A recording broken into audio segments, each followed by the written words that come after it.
some of the best videos I watched on YouTube when I first started learning how to do photography was about editing.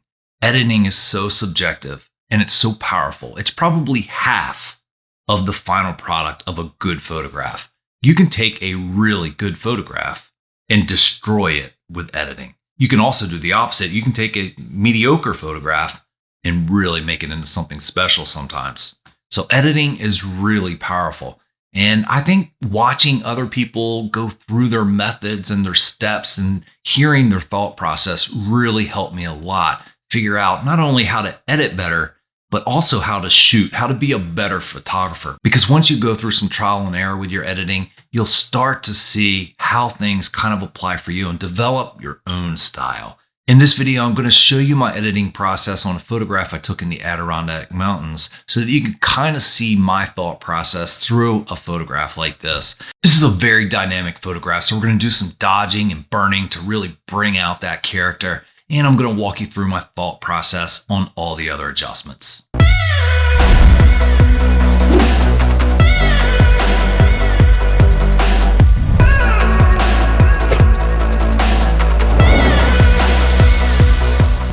Before we get started, if you haven't checked out my podcast, Sharp Focus, I really encourage you to go check it out. I'll have a link down in the video description. It's Sharp Focus. It's on all of your podcast platforms. Well, most of them anyway. If you have a platform where you can't find Sharp Focus, let me know down in the comments and I'll go ahead and get that fixed. But you can also find the podcast on my website at mikewillie.com. This is a photograph I took when my son and I went on a trip to the Adirondack Mountains. We were literally just driving along, looking for places that might have some good photography options, and just by chance ran into this place with the perfect light. The thing about this photograph is it's very dynamic. It has some great features in the highlights and some great features in the foreground or the darker areas. And we want to be able to kind of guide the eye through the picture, through the layers of the picture, and end up at the subject, which is going to be our mountains at the top. But I also want to make sure that, the photograph has some pleasing features along the journey, because if you just go from point A to point B directly, it's not usually the most interesting photograph. You want to have a little bit of a journey through the photograph so you can kind of portray the emotion of the scene and how you felt and what you saw when you were there taking the picture. Ultimately, that's what a photograph is all about. The reason I use Lightroom is because I utilize the catalog for arranging my pictures. I do a catalog for each year, 2020, 2019, 2018. I got a catalog for each year. It's just a nice workflow for me. It kind of helps me stay organized. What I have are two photos of a scene I caught in the Adirondack Mountains. I have a shot here and I just filmed this driving down the road. I was with my son. And we were just out looking for photography options, and there it is. So I had to stop and get the photo. I exposed this one for the highlights. So I wanted the detail from the highlighted areas to come through. And then this one I exposed for the shadows or the foreground, all of this area here. And you can see that the mountain is now blown out. So what I need to do is either stack these or somehow, however you like to do it best, merge these into like an HDR type photograph. And so what I'm going to do is I'm going to click Shift. I'm going to click the other photo. So now I have both photos highlighted. I'm going to right click. I'm going to do Photo Merge HDR. And I usually leave this right here on high and click merge. And what it's going to do is it's going to take the best parts of each photograph and turn it into an HDR photo that I can work with. I think it's done. Go over here, and here is what it produced. So let me take you back to the darker photo, back to the HDR, and back to the lighter photo, and back to the HDR. Do you see how it did that? Absolutely beautiful work. Lightroom usually does a wonderful job with this. Now, what I find is it does usually stretch the highlights a little higher than I want. You can see a little bit of red here from peaking. I turn this little button here on and off. It'll tell you where you're clipping on your highlights.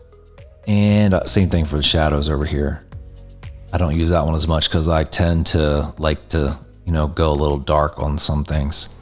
But what I'm going to do here now is I'm going to go ahead, and you can see these sliders. I like to work in Lightroom from top to bottom. I think it was designed that way. It works best for my workflow. So it has my exposure, I think, a little too high. So I'm going to drop that back just a hair, and I'll tell you what I'm looking for here. You see the difference in the tops of the trees and the front sides of these trees? I'm going to bring those out with some dodging and burning, so I don't want those to go any darker than about what they are right now.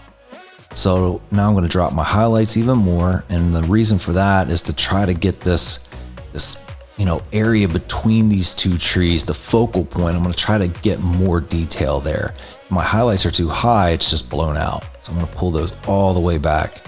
Shadows, just a hair. I'm going to pull them back just a bit. Again, I'm trying to focus right here on the sides of these evergreens that you can still see outside of the darkness. So I'm going to highlight those in just a little bit. I'm going to raise my whites and crush my blacks. Well, partially crush them anyway. Not a big fan of the texture slider. The texture slider in landscape photography, it's just too tempting to take it too far sometimes. And you want to be very conservative with this slider, because if not, it can get out of control. I mean, that's just a really bad looking photograph. It almost looks like a painting. And so I'm going to keep this back around 9. Clarity, same thing with clarity. Too many people put way too much clarity, in my opinion, in their photographs. It's way too much clarity. I usually take some out. Now, I mean, if you look at what clarity does when it's way back, it makes it really soft. That's not what we want. We just want a little bit of softness right in there. And so vibrance, I'm going to pull that back just a hair. In fact, I'll tell you what I'm going to do. I'm going to do this locally. I'm going to leave it high, and I'm going to pull the vibrance out of the shadow areas locally. Saturation, I'm pretty comfortable with that. And so now what I want to do is I want to go ahead and grab an adjustment brush and reset my brush. I'm going to raise the exposure pretty good, just so I can see what I'm doing. I'm going to go over here. I'm going to brush the areas that I want to really stand out in this photo. So I know I have some in here. I hit these trees. And I want to make sure my feather is about 44.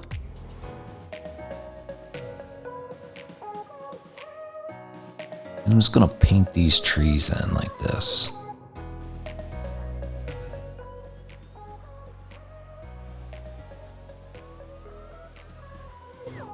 Anywhere I can see green, I'm gonna just kind of lighten them up a little bit. I'm gonna go down here and hit these rocks, bring some life into them. Do the same thing on this shoreline. That's gonna look much nicer like that. And what you want to try to understand is you don't want to lighten things that don't work with the light. You see the mountain back here? The sun is on the right side, so it's shining through here. And what I'm trying to do is show that the sun is shining over the tops of these trees. And so that, that's why I'm highlighting the tops of these trees. It's a beautiful thing to do some dodging and burning with. It just brings out detail and guides the eye from the start of the picture down low here in the river to the stream up to the mountain. All right, so now I'm looking at my brush there, my brush work, and I'm gonna raise the highlights and try to pull back on the exposure side of it. You see the difference there? And I'm just looking for a nice balance that looks realistic, and it's giving me the pop that I want. I think right about there is going to be good, maybe a little less. And now I'm going to come to my shadow slider. And this is where I'm going to try to get most of my pop with these trees here. I think that's about where I want it. So I'm going to close the brush and go back to work here. So dehaze, I'm going to dehaze just a little.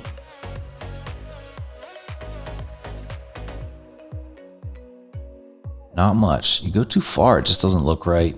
you know, and obviously you got to have some of this on here. So just very tastefully, very conservatively.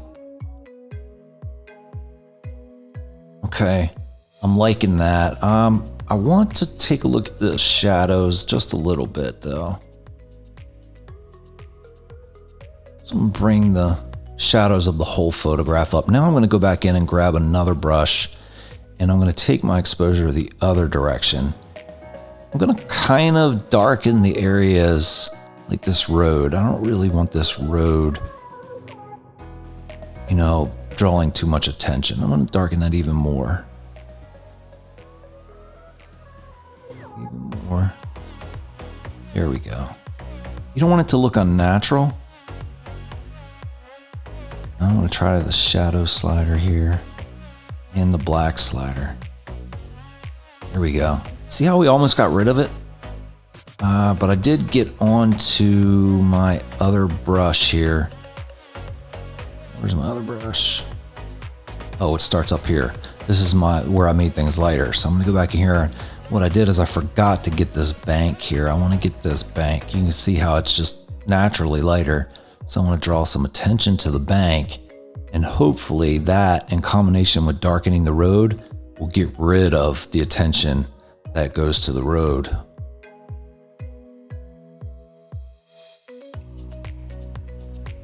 I want to hit this water right here too, bring it to life. Just add layers of the photo here. So you have the front layer here, and then it's guiding, you know, across these different features until it gets to the ultimate feature of the whole picture.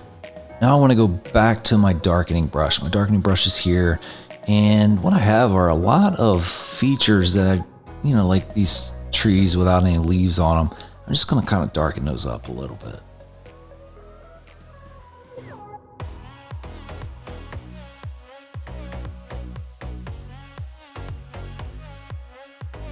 Okay, now I know that looks extreme, but what I'm going to do is I'm going to come with the shadow slider and the black slider. What I'm going to do is I'm going to go ahead and use the exposure slider to bring down the blacks even more in these areas. I'm trying to add some moodiness to this photo. So we're going to kind of darken all this up. Go under this tree here.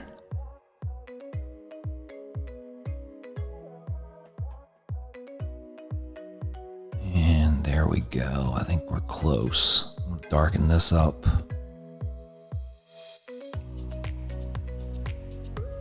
And darken some of this here up.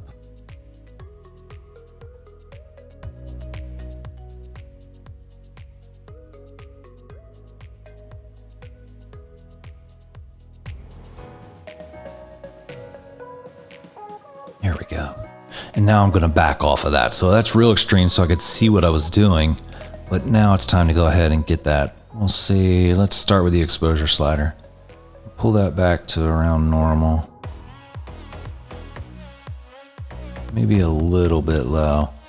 And shadows. I'm going to leave the shadows low. I'm going to drop them all the way back. And then the blacks, I'm going to keep them all the way back. I'm trying to figure out whether I'm happy with this or not. I'm gonna go ahead and I think drop back on this a little more.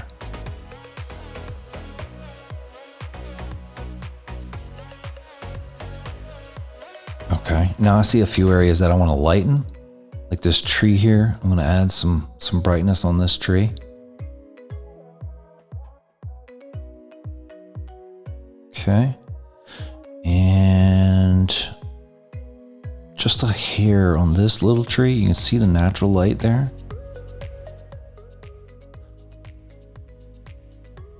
A little more on this tree and a little more on this tree. A little more right there. Okay. And I want to get those just right. I think that's it right there. Now, dehaze the whole, we took care of dehaze, and now it's time to deal with our tone curve. And what I do is I drop a dot here on this intersection between this line and that line, and I drop a dot on this intersection between this line and that line. This is our shadows and this is our highlights. And what I usually do is almost all photographs, sometimes it's the opposite, but most of the time it's push up the highlights a little. In this case, it's gonna be a very little. And we're gonna pull back on the shadows. I'll do this so you can kind of see it adjusting. See that? All right, I'm just not happy with the dark areas. What's happening is I'm having to darken these areas more than I want to in order to get this to the darkness that I want it, to the luminance that I want it. So I'm gonna go ahead and separate these out, and let's grab the brush and find the dark brush. So this is my dark brush, shows you where you've painted. And I'm gonna go ahead and adjust the shadows in the black to bring this up to a more natural looking level. And when I say natural, I'm only looking in these areas, okay? They're a little further away. We want them to be darker, but we don't want them to be so dark that it looks edited. We want to keep this as natural as we can possibly get it. And so I'm gonna I'm gonna get a new brush and keep the exposure down. And now I'm gonna work a little more locally. So I'm gonna bring down the brightness of this area right here.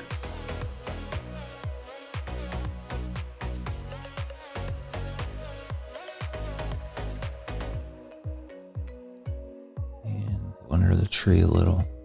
Now I can adjust just that area, which is what I really wanted to do.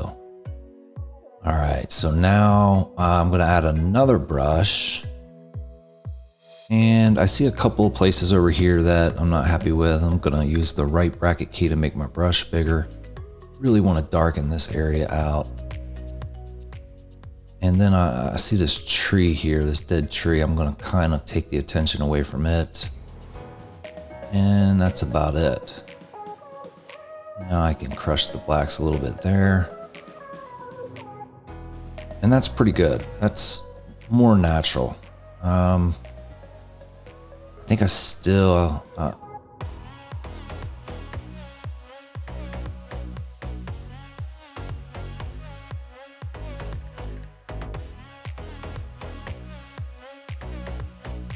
yeah, I'm gonna bring the shadows up on that brush a little bit. All right, so let's scroll on and finish this picture up. Close the brush, and we're into colors now. All right, so with colors, the first thing I see is this water. I don't like unnaturally blue water. This is a mountain stream. And it's not supposed to have that much blue in it. When I saw it in person, it didn't look like that. So I'm gonna pull the saturation of the blue out. Unfortunately, it's gonna affect the sky too, but I think it's gonna look better rather than worse. See how it cleans the image up? Or it does to me, especially the water. So now that's more natural looking. That looks like what I saw when I was there. And now we don't have a whole lot of colors we're working with here, but we do have a lot of green and yellow. And I think this, what appears to be green to me and you, is actually gonna come in as yellow. So if I take the saturation of yellow, and that's right, yeah, all the trees are basically yellow. And that's because of the sunlight that's hitting them. So I'm gonna take the hue of the yellow towards the green a little bit, and that's gonna make the greens just a little greener, but you don't want to do anything to the mountain in the background. So just a very subtle change. And I'm gonna push the luminance of yellow up. I'm gonna take the green slider just because if there is even a little bit of green, I want it to be a darker colored green. So I'm gonna pull the luminance out of that. And I think that's pretty good. Like I said, there's not a whole lot of other colors here, and the colors are pretty, I see this little red bush. I wanna add some saturation to the red bush. Let's play with the hue a little bit. Okay, we can make it more defined by keeping it over here. And I think we'll keep the luminance up on it. I don't do much with split toning. I don't find a need for it. You know, some photos maybe, but most of the time my landscape photos, I like them to be as natural as possible. Sharpening, I do the same thing almost all the time. I always, I keep the radius all the way down, I take the detail all the way up, and I go somewhere between 40 and 60. I don't want too much here. And I don't do much with noise reduction unless I'm dealing with a noisy sky. I'm not in this case. Remove chromatic aberration, enable profile, which is the correct profile. You see what it did? Gave it a little bit, and it was like kind of pushed out the center a little bit. And I think this picture would do well with a vignette.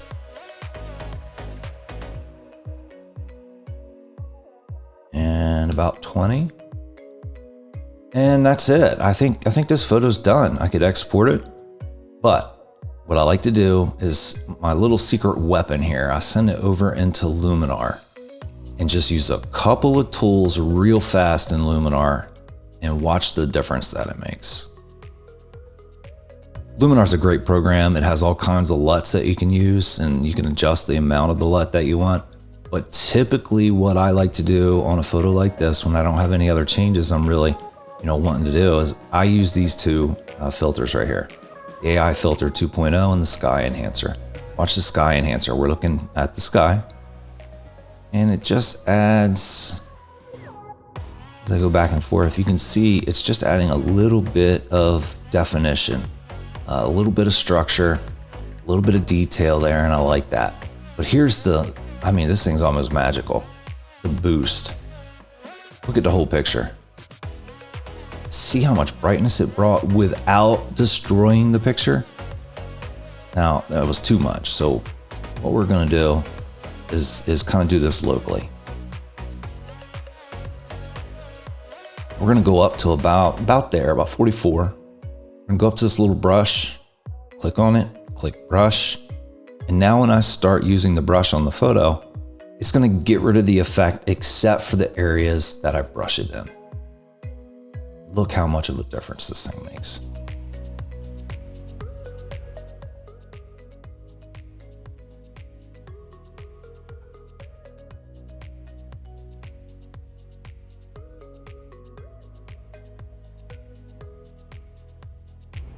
And I'm just gonna hit all the areas that I highlighted.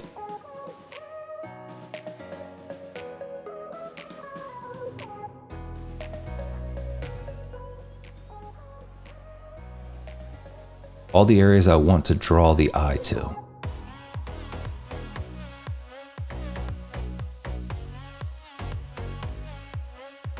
And that's it. Now let's turn it off. Back on. See the difference that makes? I mean, it really brings the thing to life. Maybe a bit too much.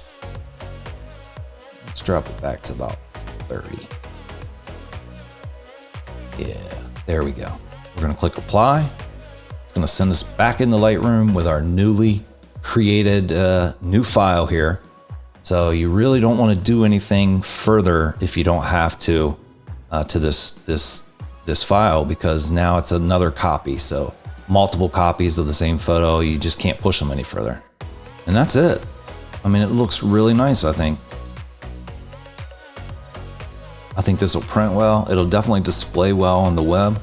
I think we did a good job. I'll show you the before and afters side by side when we get a little further towards the end. So we started with these two. And we ended up with this.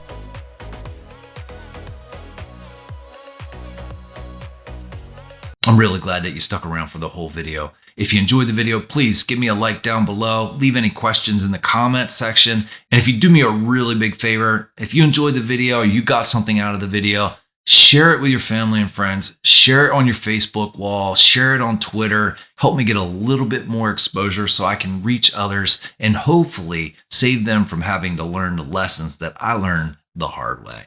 I can't wait to see you on the next video, and I hope you have an awesome week.